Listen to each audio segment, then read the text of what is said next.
This is Byron and Nicole White, and you are tuned into episode 189 of The Real Word. Word is up. All right, we've got a topic, opinion topic on Inman to lead off that had a lot of comments. It's a juicy topic. There was some back and forth. Can't wait to get into that leading off. We've got some office conversation and the biggest listing cliches in real estate as the marketeer. All right, so racket number one. Listing feedback doesn't matter, so stop worrying about it, Nicole. Stop. I know you've been up all night worrying about this. Oh, worrying about my feedback? Worrying about feedback. Always. Worrying about this topic. Mm-hmm. So, opinion piece written by Teresa Boardman. She's been doing a lot of good writing on Inman lately. Before we get into her opinion, yes. What's your opinion? Well, it's interesting. Like as a listing agent, you're talking about? As a listing agent. Yes. On feedback. So yes. Let's pretend I'm the seller. What's your suggestion to me on I want feedback or I expect feedback? This is before maybe the listing. How would you explain it to me? Well, I mean, I do explain that where we won't always get feedback, but I'll do my best to get feedback. I will say though that if I'm like highly dependent on feedback, I'll pick up the phone and call the agent and try to get something out of them. A text, a phone call. At least more How many times do you try? What's your... I would text and call. And if they don't call me back, I'll let the agent know, or I'll let the seller know, like, obviously that they're not interested if I haven't gotten any feedback. Because again, I'll be honest, as a buyer's agent, I am probably one of the worst when it comes to filling out those automated sheets. Yeah. I rarely, unless I really feel like there was something important for them to know. But what is very interesting, again, and we'll get into this article, I am curious what your opinion is, but there are some very interesting things in here about like confidentiality and, you know, should we really be taking the buyer's agent's opinion, not the buyer's opinions, but a lot of times you just get the buyer's agent that they're filling out on showing time. What they're in, that's all you're getting. One of the targets on there is how is it priced? Obviously, every buyer's agent is going to say that it's overpriced because what are they doing? Like their job. Or priced well. I mean, you could be not. I always say that it's over. If my buyer's interested in it, I'm 100% going to say that it's overpriced. Sure. That's part of the negotiation. What I'm saying is, if you're not interested, a lot of times you see prices right. Somebody's not interested in that property. So if not interested, how's the price? Just right. Well, I do not interested, and I said it just doesn't suit their needs. But I don't even get into pricing. You don't recommend price if they're not interested? No way, not at that point. All right, so Teresa says it doesn't matter how easy it is to provide feedback through technology now. What about what would you? I'll give mine. So, some buyer agents are just not going to do it. You said that. There isn't any point in making a big deal out of it, and here's why. So, okay, obviously technology's made it easy. You've got showing time. You've got these other showing apps where they've set the appointment, the showing appointment. Obviously, as agents, we know this. We set the appointment, and that feedback automatically comes. A lot of times, it's like before you're leaving the house, right? Oh my goodness, it pops up before, or if you're late to the appointment because it's like you're running behind, you're already getting feedback things, and then you get the darn thing every single day at the same time. It keeps popping up. Now it's just as easy for buyer agents to really fill this out as it is for that feedback to automatically go to that seller, right? And we do that here with our team. The feedback will automatically go back to the seller. Now, we also have a system where our listing coordinator will, because a lot of times it's not filled out. We've heard this feedback so many times where, and she points it out, it's like, hey, just have it automatically sent. And basically her thing is have it automatically sent and tell your sellers we're not going to get 100% of feedback. So educate them ahead of time. And it is what it is. It is what it is. Maybe you clip that little thing in there. You know what I'm talking about there? I don't. It is what it is. But, so you may not get the feedback, right? We take it the next step where our listing coordinator will actually go and try to, get this feedback from that buyer agent. But great point is that you made, you're getting the buyer agent's feedback. You're not really often getting the true feel from the buyer. And if they're not interested, what does it really matter? If you're working price as a listing agent, you want to collect feedback potentially. Well, I think at that point, that's when you make the phone call. Hey, listen, I know you had a showing. Any feedback, you can give me would be greatly helpful. Because again, it's been sitting on the market for 30 days and I want to know. So, that's when you start tapping into your relationships with the agents and not necessarily what truly the buyers think. But sometimes you should have just done a better job educating them up front on the price of the market. For you sure. know, you knew the market. You can, if the market's shifted in 3 weeks or 6 weeks since being on, you can show them the changes in the market. Yeah. You have the data. So well, it's funny though, you should just do a better job up front. Because isn't that like I feel like one of the main reasons, and again, we haven't seen town tours in They talk over about that, a like, year. Like sellers will be like, I want all the agents to give feedback. In our market, the broker open tour is not a big thing. You go to like Greenwich, Connecticut, or parts of California, the broker tour is still a big thing. But it's honestly a big thing. Usually, again, unless it's like a new listing, but typically agents are putting a house on a town tour. And I'm just talking kind of specifically maybe for our area, because it has been on the market for a bit and they're looking for the feedback. They're looking for agents to go in and fill out the little info sheet so that they have a little bit more ammunition to hit them up. Here's the only value I see in a broker tour. You're talking about a town tour. Like a town, like Thursday afternoon. I'm talking about a Thursday afternoon tour where there's a whole bunch of properties. Yeah, just during agents. the day. The only value I see in a broker open or a broker tour, whichever one, would be extremely high priced properties where you want to get 50 of the best luxury agents into the property so that if, boom, somebody comes in from out of town, out of country, and they're like looking for, I'm looking for something 10,000 square feet. Do you think 50 of the best agents are going on like a town tour? In those markets, a lot of times they are. I'm just talking about California. Here. Yeah. No, here in our market, no. And I'd love in the comments what's happening in your market with broker tours. Are they happening? If you're in a median price point market, the broker tours will always be a waste of time. Okay, it'd be a good opportunity maybe to drink. I think if you're a new agent, I think go it's on a them. great It's a great opportunity education to for you. look at the houses, see what the prices are. But value to the seller, because we represent the client, right? So let's focus on that for a minute. When you're representing the client's best interest in a medium price point, the broker tour, and we're getting a little bit off topic. Broker tour does not make any sense. So going back to the feedback here, Teresa says technology is saving the day.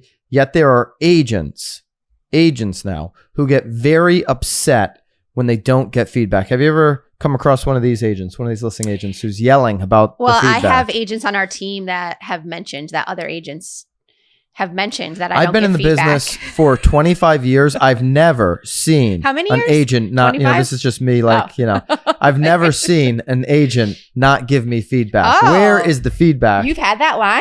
Oh, people say some I've never had that line. I have stuff. had agents on the team though that said, hey, like I saw so-and-so and she mentions how you never give feedback. So can you, and that was their way of asking that agent for feedback. Like make sure you're not like Nicole and don't give feedback.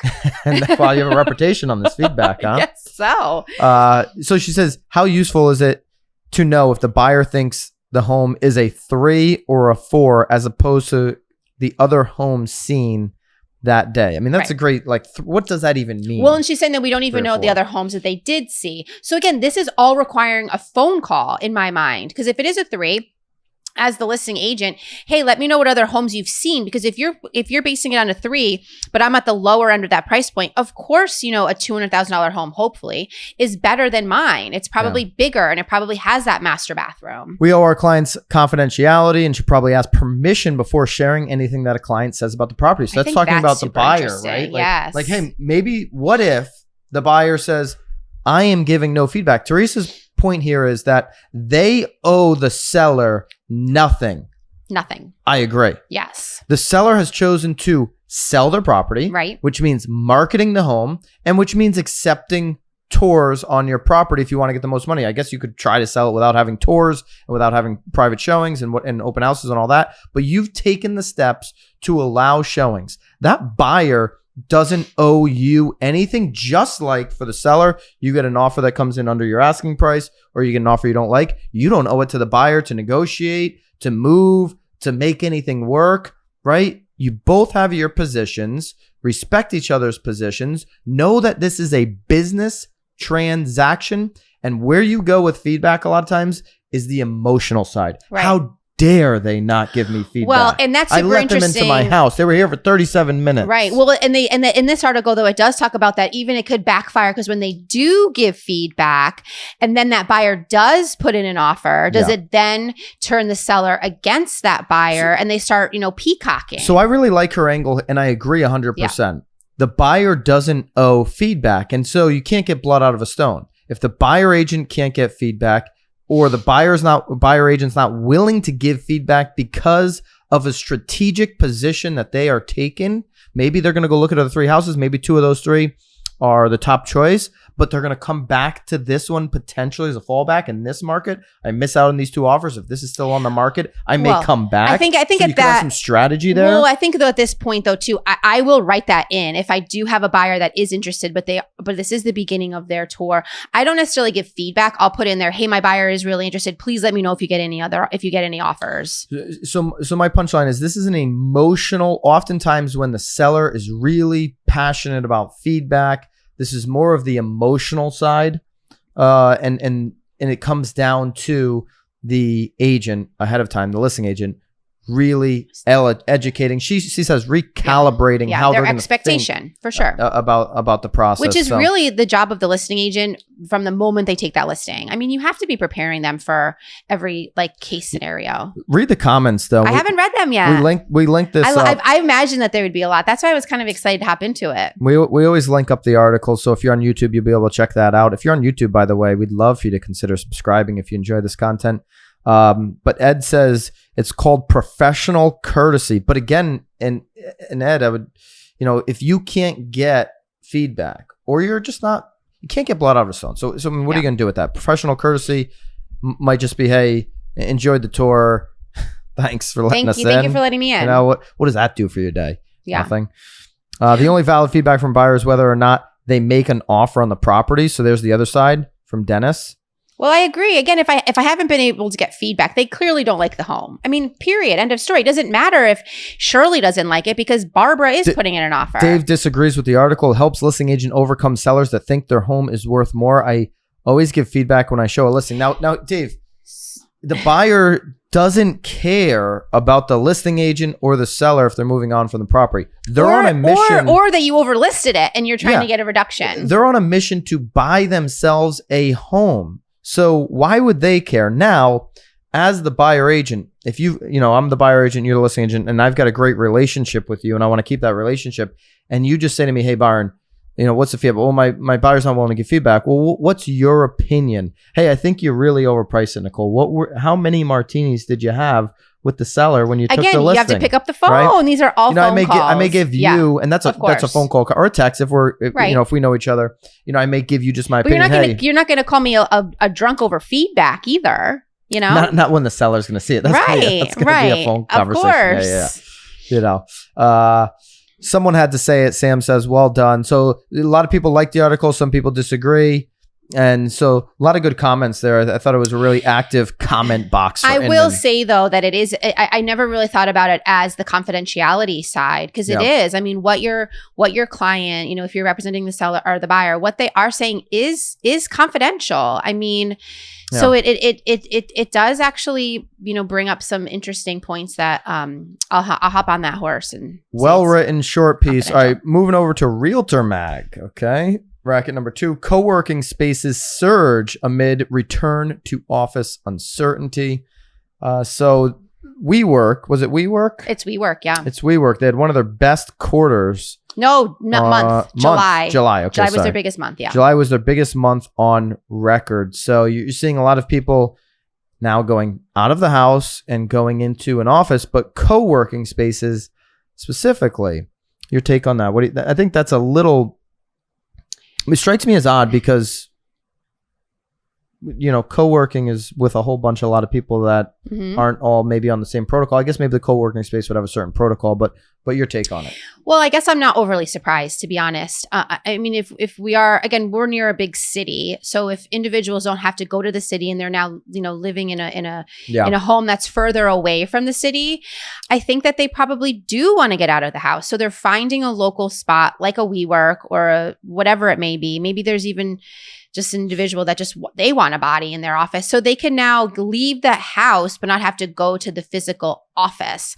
Getting out of the house. And I just had that call recently. So a New York couple, they were downtown Manhattan, lower Manhattan, and they moved their business, their home, and they relocated their business because they work remote to Connecticut, to our market in 2020. And just this past, I think, month or so, he reached out asking about cool office space in the area to just get out of the house. They got a great house, great area, but you know, it gets boring if you're going to live and say you're a homebody. So you want to stay home after work. Now you're just home all the time. Right. All the time. All the time. Yeah. So I can see that. I can see people just looking for an opportunity to get into a space. Now, in the suburbs where a lot of people have moved, you don't have a lot of great co-working space. So maybe an opportunity there for somebody to do something unique. You know, we have some pretty cool office space that we're sitting in, thanks to you. And we have some brand new office buildings around us. Are we offering out a spot? No, I don't know. Maybe, you never know. Hey, any agents in there today? We got some agents in here today. Maybe we'll start offering a spot. You never know. Moody's, according to Moody's, says that while co-working space has taken off, leasing activity in the office market has been recovering much slowly. So traditional leases, it's a lot of money and it's a long-term commitment. Well, but if you're talking about an individual, space. Like I don't necessarily want to spend $1,200, but I have no problem spending $200. This is the work from home individual, absolutely, and maybe they can get their company to pick up, you know, a couple $100 for co-working, but they can't get their company to pick up, you know, $5,000 a month for one person or something crazy when you factor in CAM and all these other charges. Office vacancy climbed to 18.5% in the second quarter, which is nearing a 19.7% record that was reached in 1991. Again, that's Moody's Analytics. So interesting. And that revenue that was generated in July was $215 million from WeWork. So $215 million in July. And one of the strongest desk sales months on record because they have what's called hot desks. You know, what do you think about a hot desk? I don't know what that means. It means you get up, someone else sits down, they can feel the burn on the seat that you just left. A hot desk. So we only get it for a few hours? I wouldn't be able to work that way either. I don't know. Hot desks. What is a hot desk? It links out to something here. A hot desk, Zoom rooms, even holograms could transfer work. That's a link out from this article.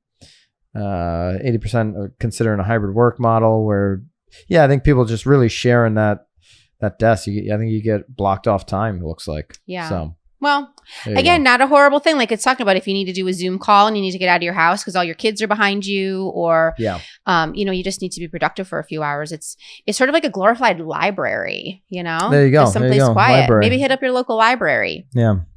The town next to us just put a whole bunch of money into their library. Yeah, it looks nice. Have you been in it? No, I haven't. Probably never go. Probably not. No. All right, here we go. Marketeer of the week, the biggest listing cliches today. What cliches in listing copy make you cringe and shake your head? So let's go through the list and we'll say Racket or not. And you guys have heard these words. So hopefully this will help you based on our Racket or not Racket when you write up the listing copy for your next listing. All right. The word charming. I never use it. I never use it. All right. Charming? So we're both Racket on that one. Charming means small, right? Yeah. Charming's terrible. Dream home. What do you think of dream home? I don't mind dream home. Yeah, I don't mind dream home. It's a great headline. Yeah. Yeah. I'm a dream home. So not a lover. Racket there. Sun drenched. I don't even know what it means. Sun drenched. It sounds very wet. Sounds like you're. Yeah. Sounds. I don't like to be wet. Sounds like you're out on the beach on vacation. I don't know. Maybe. I don't know. It's on vacation. I'm neutral on sun drenched. I don't like sun drenched. You got beachfront property. I don't know. Well, what if someone doesn't want the sun? I don't want to be sun. Then my floors are going to fade. Sunroom, sun drenched. I'm neutral. I don't You're think out on that. Room. Okay. So. A rare offering and flooded by natural light. Again, it's wet. And flooded by natural light. You don't like the word flooded. I would say flooded. I would stay away from the word flooded in any description because sometimes people might just be scanning and they might see flood and be like, oh, flood zone, moving on. Flood, moving on. Yeah, I don't like that one. All right, so that's a Racket. Move in ready. I don't mind it. That's a big cliche there. I don't mind it. I feel like the broke agent needs this list. He could do a meme for every single one. Unblemished basement ready for your imagination. Unblemished, awful. It's like a zit. It's like you're popping it. It's like you popped a zit. Mid-century. That's classic stuff. I don't think that's a cliche. I think that's just classic. If it's a mid-century build, you can use mid-century. Well, that's what they're saying. If it's the actual build instead of the aesthetic of it, because they're saying you can use it's architecturally significant. That's what my point is. Sometimes as long as it is mid-century. Yeah, I think. But if the furnishings are mid-century, that's not really right. necessarily You're not selling the home. furniture. Yeah. So unless it's architecturally significant, they're saying that it would be okay. So yeah, and the other use would be a Racket. Yeah. Stunning views. It doesn't bother me. Doesn't bother me. Stunning views. What would be your other word? Are you going to synonym stunning? I synonym a lot. I highlight in synonym. Let's see. What would be a synonym for a cinnamon? Cinnamon? Well, what would you use besides stunning? I mean, it has freaking views. Gorgeous views, no. Bobby. Jeez. Bobby, Jesus. the camera going with gorgeous views. Wow. Yeah. And he comes up with our headlines for our videos.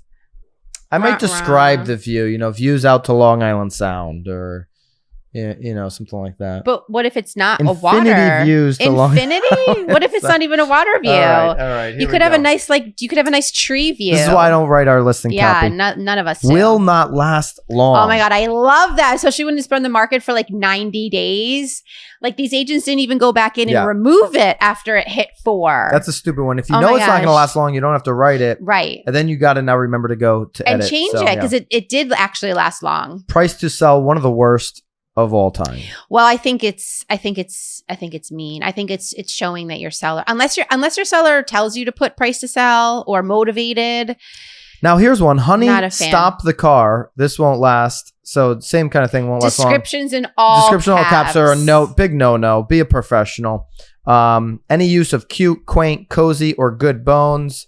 I'd agree, but maybe instead of honey, stop the car, maybe it's honey, shrunk the kids. This place is so huge. The ceilings are so tall. You will not believe your eyes. I like that. We gotta put that in the suggestion box. Really? Honey, I Shrunk the Kids. You never saw the movie? I have. What a great eye-catching headline. If people even know what you're talking about, I bet you ask ask the 20-year-old down there. No, I asked the high schooler last night. And they have no idea. I asked the high schooler last night. I said, you ever seen, I don't know how we got on the topic, but Honey, I Shrunk the Kids. Oh, we were talking about, there used to be a Honey, I Shrunk the Kids thing in Disney. We were on Disney or whatever. Really long time ago. Long time ago. She's like, I've heard of it, I think. You know? Yeah. I made my kids the other day watch Ferris Bueller's Day Off. They'd never heard of it.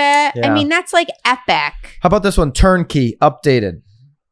It's sort of the same thing as Move-In Ready. No, Turnkey is like down in Florida. It means something. It means all the furniture is coming with it. So it's actually means something. Mm-hmm. It's not a cliche. It has value. Like, hey, I want to know there's actually a little checkbox in the Florida MLS. Is it turnkey or not? You know, is it furnished or not? Right? Oh, okay. So just handing over, literally just handing over the keys. Yeah, and you get the furniture, you get the dishes, rugs, you get forks, you get everything. Turnkey. Okay. Yeah. So I think there's value in that one. And then won't last long. Will not last. Same thing. They're the same won't thing. last long. Will not last. Yeah. Same thing. Okay. So there's the list. You can check that out if you like. Short little cliche list in Inman. Part of it's like what's the other one? Gleaming hardwood floors. Yeah. Gleaming. Yeah. No good.